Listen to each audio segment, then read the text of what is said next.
Hi everyone! Welcome to the Empath Tarot. Guys, another love reading, timeless and general. Take what resonates lang po. Maybe some part of the reading makaresonate kayo. Some part of it hindi. Totally makaresonate na parang kwento ninyo ito or hindi naman kaya dahil ito ay general reading.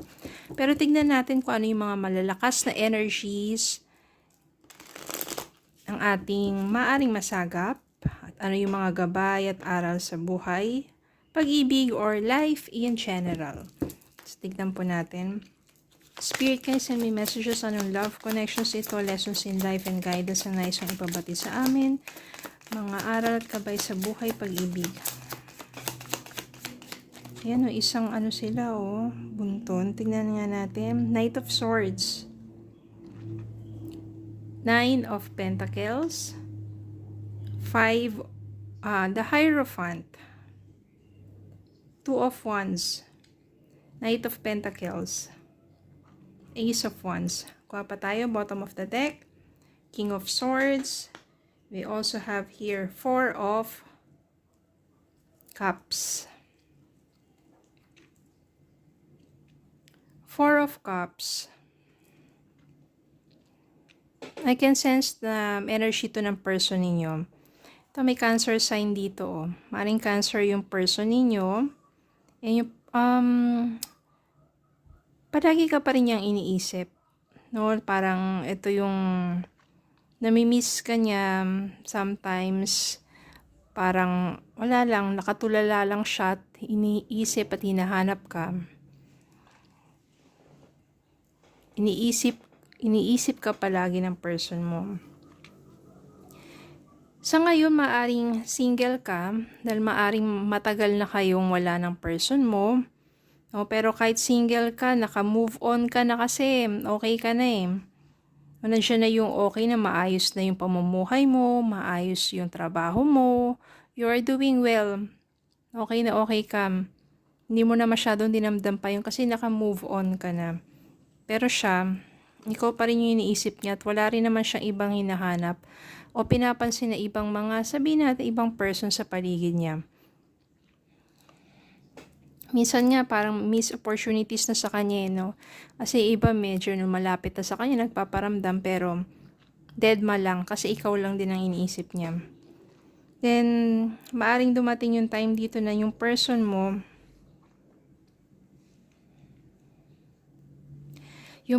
maaring nag-i-stalk yan sa'yo.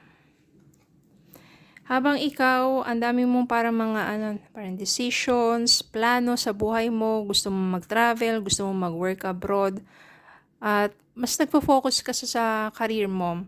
No, ganun ang energy mo ngayon. Yung person mo naman hindi maka-move forward.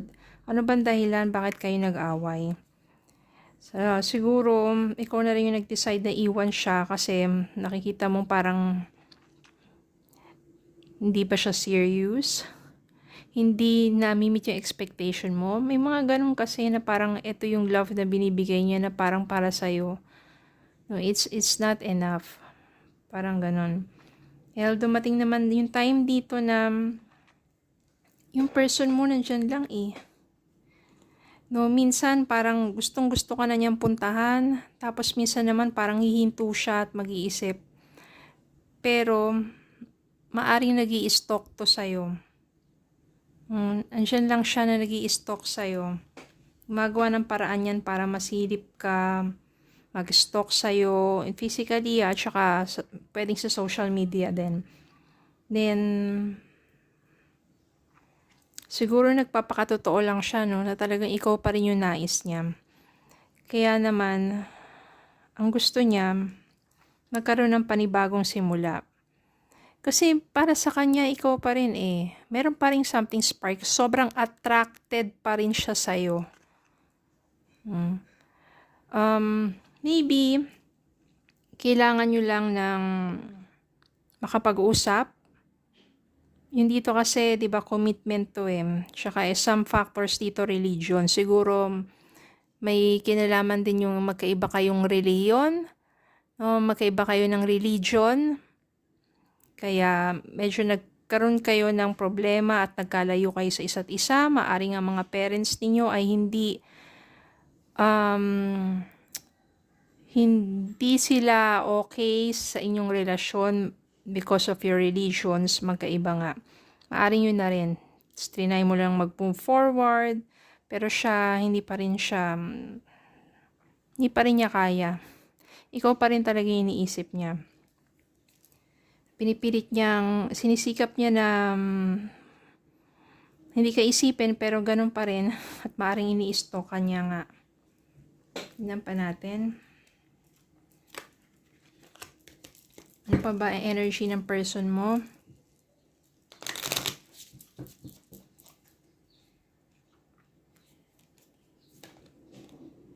Ace of Pentacles. Ayan nga, may Ace of Wands dito at Ace of Pentacles. Gusto niya talaga ng panibagong simula sa inyo. Alam mo kung religion ang dahilan, pero kung kaya nyong ipaglaban ito, yung pagmamahalan ninyo, at kaya nyong mamuhay, may iba dyan na magkaiba yung religion, yung iba naman nagsasacrifice, na nagko-compromise, na okay lang na sabihin natin, na mag-iba ng religion, alang-alang sa pagmamahal niya, no? So, gusto niya ng panibagong simula, gusto niya ng, sabihin natin, eto, 8 of Wands, gusto niya ng makapag-usap kayo. O magkakaroon kayo ng communication dito. No? At maaring doon, eto, 7 of Pentacles. 7 of Pentacles dito, ibig sabihin yan, maaring ikaw yan eh. Energy mo yan eh. No, kayod lang ng kayod, doon ka lang nagfo-focus na. Ayaw mo naman kasi masyadong masaktan pa. Pero in the world dito, ibig sabihin achievement, accomplishment, no, completion. So maybe, kung magkakaroon kayo ng pag-uusap at magkakaroon na dito ng compromise, at hindi na magiging problema pa ang ibang mga factors like religion, maaring magkaroon nga na talaga ng panibagong simula. Ace of Pentacles, Ace of Wands dito. And it will be the completion and fulfillment of your heart's desire. Kasi feeling ko, love mo naman siya eh. Ikaw na yung nagparaya. Pero siya, nananatiling iniisip ka at attracted sa'yo, gusto ko pa rin niya. Gusto niya minsan na makita ka, minsan biglang hihinto kasi nga may mga factors na hindi pwede. Pero maaring magkaroon kayo ng chance na mag-usap at doon na magsisimula ang panibagong yugto ng inyong connections, inyong love connections kapag nagkaroon kayo ng time na mag-usap, na maaring heart-to-heart talk. No, pero sa ngayon, maaring ini-stalk ka ng person na to. Okay? Tignan pa natin, ano bang love message para sa inyo?